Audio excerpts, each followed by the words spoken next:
साक्षी के पैदा होते ही उसकी मां गुजर जाती है, जिसके बाद उसके पिता आलोकनाथ अकेले ही उसका पालन पोषण करते हैं। 16 साल की उम्र से ही साक्षी ने घर चलाने के लिए नौकरी शुरू कर दी थी। बेटी से बढ़कर एक बेटी की तरह वो अपने पिता को कंधे से कंधा मिलाकर काम में हाथ बटाती रहती है। साक्षी, मेरे होते हुए तुझे नौकरी करने की कोई जरूरत नहीं है। तेरे हर शौक पूरे करने के लिए मैं अभी जिंदा हूँ। और आपकी शौक का क्या पापा? आपके भी तो कुछ शौक होंगे ना, मुझे वही सब पूरे करने हैं। मेरे शौक का क्या बेटा, मैं तो बूढ़ा हो चुका हूँ। मेरे शौक तो तेरी माँ के साथ ही कब के मर चुके हैं। अब तो सिर्फ एक ही सपना है मेरा कि जल्दी से किसी अच्छे लड़के को देखकर तेरी शादी करा दूं। क्या पापा, आपकी हर बात मेरी शादी पर आकर ही क्यों अटक जाती है? अगर मैं चली गई तो आपका ख्याल कौन रखेगा? इसलिए मैं आपको छोड़कर कहीं नहीं जाऊंगी। अरे बेटा, एक ना एक दिन हर लड़के को जाना ही पड़ता है। तुझे भी जाना तो होगा ही। अपने पिता की बातों से निराश होकर साक्षी अपने रूम में चली जाती है। पिता से दूर होने के ख्याल से ही वो फूट फूट कर रोने लगती है। कुछ दिनों के बाद, आलोकनाथ जी, हमारी नजर में एक लड़का है। उसके पास बंगला, कार, सब कुछ है। सुना है करोड़पति लोग हैं वो। आप कहे तो आपकी बेटी के लिए बात करूं? अरे लेकिन हमारे इतने बड़े परिवार में अपनी बेटी ब्याहने की हैसियत नहीं है। उन सब की चिंता मत कीजिए। उन लोगों को दहेज वगैरह कुछ नहीं चाहिए। वो लोग तो सिर्फ अपने परिवार के लिए गुणी और संस्कारों से परिपूर्ण बहू चाहते हैं। अगर ऐसी बात है तो आप उन लोगों से मेरी बेटी के बारे में बात कीजिए। मेरी बेटी में वो सभी गुण हैं जो वो अपने परिवार की बहू के लिए चाहते हैं। इस तरह वो साक्षी का रिश्ता लेकर अर्जुन नाम के लड़के के परिवार के पास जाता है। साक्षी की फोटो देखकर लड़के वाले उसे झट से पसंद कर लेते हैं, जिसके बाद अर्जुन के परिवार वाले साक्षी को देखने उसके घर पहुंचते हैं। आलोकनाथ जी, हमें तो आपकी लड़की फोटो में ही पसंद आ गई और फिर भाई साहब ने आपकी लड़की की तारीफ भी बहुत की है। अब तो बस आप हमें उससे मिलवा ही दीजिए। साक्षी बिटिया, बाहर आना तो। साक्षी। अपने पिता की आवाज सुनकर साक्षी तुरंत बाहर आ जाती है और एक एक करके सभी के पैर छूती है। आलोकनाथ जी, आपकी बेटी तो सच में बहुत गुणवान और संस्कारी लगती है। बिटिया, क्या क्या शौक है तुम्हारे? पापा, और अपनी जरूरतें पूरी करने के अलावा मेरे और कोई शौक नहीं है। आपने अपनी लड़की को सच में बहुत अच्छे संस्कार दिए हैं भाई साहब। इसे अपने घर की बहू बनाना तो हमारे लिए सौभाग्य की बात होगी। इस तरह सबकी राजी खुशी से अर्जुन और साक्षी की शादी भी हो जाती है। साक्षी की सास उसे एक माँ का भरपूर प्यार देती है और कभी उसे मायके की कमी महसूस नहीं होने देती। साक्षी बेटा, तू आराम कर। सुबह से घर के काम पर लगी है, थक गई होगी अब बिटिया। नहीं माँ, मैं ठीक हूँ, आप चिंता मत कीजिए। मैंने कहा ना, अपने रूम में जाकर आराम कर। अरे काम की टेंशन मत ले। अपनी सास की जिद के आगे हार मानकर साक्षी अपने रूम में चली जाती है। थोड़ी देर बाद उसका पति भी वहां पहुंच जाता है। साक्षी, तुमने मेरी रेड कलर की फाइल देखी क्या?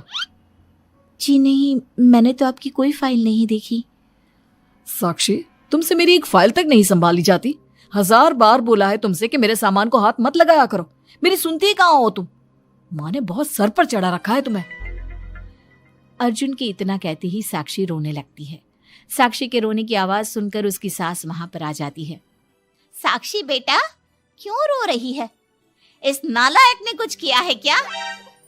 साक्षी अपनी सास मीना को सारी बात बताती है। क्यों?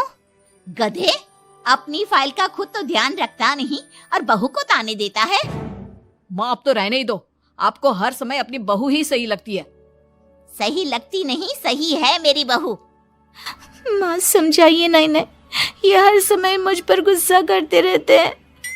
खबरदार अर्जुन, जो आज के बाद तूने मेरी बहू के साथ ऐसा बर्ताव किया तो मुझसे बुरा कोई नहीं होगा। अपनी माँ की डांट सुनकर अर्जुन वहां से चला जाता है। बहू, अगर दोबारा ये तुम्हें ऐसा कुछ कहे तो तुम मुझे आकर फौरन बोल देना। मैं हमेशा तुम्हारे साथ खड़ी रहूंगी बेटा। माँ, आप सच में बहुत अच्छी हो। मुझे बचपन से लेकर आज तक कभी एक माँ का प्यार नहीं मिला, लेकिन जब से आप मुझे मिली हैं, तब से मुझे माँ की कमी कभी महसूस नहीं हुई। अरे पगली, मैं भी तो तेरी माँ ही हूँ, और मेरे होते हुए अब तुझे कभी अपनी माँ की कमी महसूस नहीं होगी। एक दिन, साक्षी अब मैं तंग आ चुका हूँ तुमसे। भगवान के लिए मुझसे दूर रहा करो। अब मुझे ना चिढ़ होने लगी है तुमसे। अर्जुन, ये क्या तरीका है अपनी पत्नी से बात करने का? माँ प्लीज, आप रोज रोज इसकी पैरवी करने मत आया कीजिए। अरे क्या हुआ, सुबह सुबह तमाशा क्यों लगा रखा है? पापा आपको पता है, इस साक्षी की वजह से मेरा लैपटॉप खराब हो गया है। ऑफिस का पूरा डाटा इसी में था, और देखिए ना, इसने उसमें चाय गिरा दी। अब मैं अपने बॉस को क्या जवाब दूंगा? माँ मेरा यकीन कीजिए, मैंने जानबूझकर चाय नहीं गिराई। मैं तो इन्हें दे रही थी चाय, लेकिन इन्होंने ही ठीक से नहीं पकड़ी। अच्छा, तब इसमें भी मेरी ही गलती है। वाह साक्षी वाह। अर्जुन, तू बहू पर इतना क्यों भड़क रहा है? अब जो हो गया सो हो गया। सुन लेना ऑफिस में थोड़ी सी डांट। अब अपनी बीवी के लिए इतना तो कर ही सकता है ना तू। मैं आपके लिए दूसरा लैपटॉप ले आऊंगी, आप परेशान मत होइए। कोई जरूरत नहीं है उसकी, मैं खुद ले लूंगा। मेहरबानी करके अब मेरे सामान से दूर रहना। इतना कहकर अर्जुन वहां से चला जाता है, जिसके बाद साक्षी फूट फूट कर रोने लगती है। चुप हो जा बेटा, उसकी बातों का बुरा मत माना कर। अरे वो तो पागल है। मीना के इतना कहते ही साक्षी उसे कसकर गले लगा लेती है। माँ, आप नहीं होती तो मेरा क्या होता? मैं बहुत भाग्यशाली हूँ जो भगवान ने मुझे सास के रूप में मेरी माँ लौटा दी है। बेटा, जीवन में ये सब चलता ही रहता है, ऐसी बातों को दिल पर नहीं लगाना चाहिए। चल अब अपने आंसू पोंछ और मेरे साथ काम में हाथ बटा। इतना बोलते ही मीना रसोई की तरफ चल देती है। साक्षी भी अपनी सास के पीछे चल देती है और सभी बातों को भूलते हुए खुशी खुशी काम पर लग जाती है। मन ही मन साक्षी अपनी सास को हर जन्म में अपनी माँ के रूप में मांगने के लिए भगवान से प्रार्थना करती रहती है। ऐसे ही दिन बीतते रहते हैं। मीना हर समय ढाल बनकर अपनी बहू के लिए खड़ी रहती। तभी एक दिन पड़ोसी, मीना, तूने अपने बेटे के लिए यह कैसी बहू चुनी है, जिसकी माँ उसके पैदा होते ही गुजर गई? अरे ये तो कुलक्षणी है। ऐसों के घर का तो पानी भी नहीं पीना चाहिए, और तूने उस घर से लड़की चुन ली। ये सब फालतू बातें हैं, ऐसा कुछ नहीं होता। मीना, तूने उस बिन माँ की बहू को बहुत सर पर चढ़ा कर रखा है। अभी भी वक्त है, संभाल ले उसे। कहीं ऐसा ना हो कि तेरे हाथों से फिसल जाए तेरी बहू। ये तुम लोग क्या बोल रही हो? मेरी बहू बाकी बहू जैसी नहीं है, वो तो कोहिनूर से भी कीमती है मेरे लिए। हमारा काम था तुझे समझाना। बहू को कभी भी बेटे से बढ़कर प्यार नहीं देना चाहिए, वरना उन्हें बिगड़ते देर नहीं लगती। और यहाँ तो तेरी बहू बिन माँ के पली बड़ी है।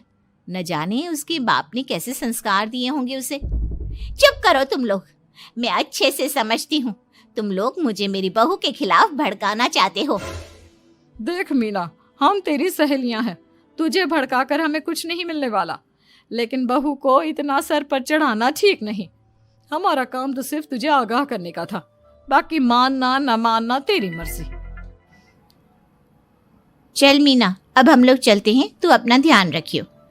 इतना बोलकर सभी लोग वहां से चले जाते हैं, जिसके बाद मीना घंटों तक सोच में डूब जाती है और अपने बहू के प्रति इतनी सारी बातें सुनकर कहीं ना कहीं उसके मन में भी साक्षी के लिए हीन भावना जन्म लेती है। तभी वहां पर साक्षी भी आ जाती है। माँ जी, ये लीजिए चाय। रख दे और जा। क्या हुआ माँ जी, आप कुछ उखड़ी उखड़ी सी लग रही हैं। कहाँ ना जाए यहाँ से, एक बार में तुझे सुनाई नहीं देता क्या? अपनी सास का बदला सा व्यवहार देख साक्षी तुरंत वहां से चली जाती है। अगले दिन, बहू, बहू कहाँ चली गई? साक्षी! जी माँ जी। ये क्या, घर इतना गंदा कैसे हो रखा है? कभी हाथ पैर भी मार लिया कर इधर उधर, वैसे तो सारा दिन घर में नाचती रहती है। मैं अभी पूरा घर अच्छे से साफ कर देती हूँ माँ जी। एक हाथ में झाड़ू और दूसरे हाथ में बाल्टी लिए साक्षी चुपचाप घर के कामों में लग जाती है। शाम में, साक्षी, ऑफिस में मेरी कल बहुत जरूरी मीटिंग है, मेरे कुछ कपड़े प्रेस कर दो, मुझे कल जल्दी निकलना है। जी अभी कर देती हूँ।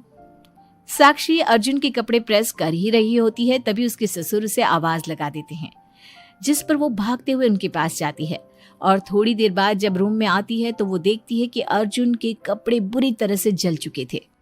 मैंने कहा था ना तुमसे कि कल ऑफिस के मीटिंग में मुझे यही कपड़े पहनने हैं, उसके बाद भी तुमने मेरे कपड़े जला दिए।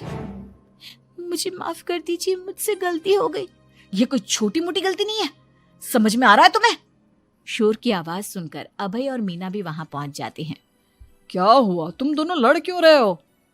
पापा देखिए ना, इसने मेरी नई शर्ट जला दी जो मैं कल मीटिंग में पहनने वाला था। बेटा उसे मैंने ही आवाज दी थी, इसलिए वो शायद जल्दबाजी में प्रेस का बटन बंद करना भूल गई होगी। पापा अब आप भी माँ की तरह इसका साथ दे रहे हैं। अर्जुन, इस बार तू सही है और बहू गलत। आखिर वो इतनी लापरवाह हो कैसे सकती है? माँ जी प्लीज मुझे माफ कर दीजिए। अब तुम्हारी सजा ये है कि अभी और इसी वक्त तुम मेरे बेटे के लिए हूबहू ऐसी ही शर्ट ढूंढ कर ले आओ। जाओ। तुम्हारा दिमाग खराब हो गया है क्या? इस समय कहाँ जाएगी हमारी बहू? और अब तो सारी दुकानें भी बंद होने वाली होंगी। अगर दुकानें बंद हो भी गई होंगी तो उसे खुलवाकर मेरे बेटे के लिए शर्ट लेकर आओ। माँ रहने दीजिए, इन सब की कोई जरूरत नहीं है। पापा ठीक कह रहे हैं, इस समय कहाँ जाएगी ये? मैं कोई दूसरा शर्ट पहन लेता हूँ। मैंने जो कह दिया सो कह दिया। अब गलती इसने की है तो सुधारना भी इसे ही पड़ेगा। जाकर शर्ट लेकर आओ। मीना की बातें सुनकर साक्षी रोते हुए वहां से चली जाती है और रात के 10 बजे तक पति के लिए दुकानों पर जाकर कपड़े ढूंढती रहती है। थक हार कर करीब 12 बजे साक्षी कपड़े लेकर घर पहुंचती है।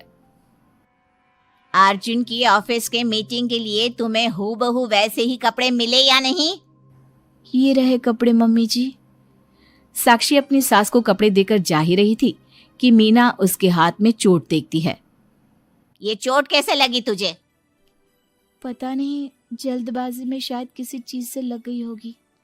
इतनी बड़ी हो गई हो, अब अपना ध्यान रखना कब सीखोगी?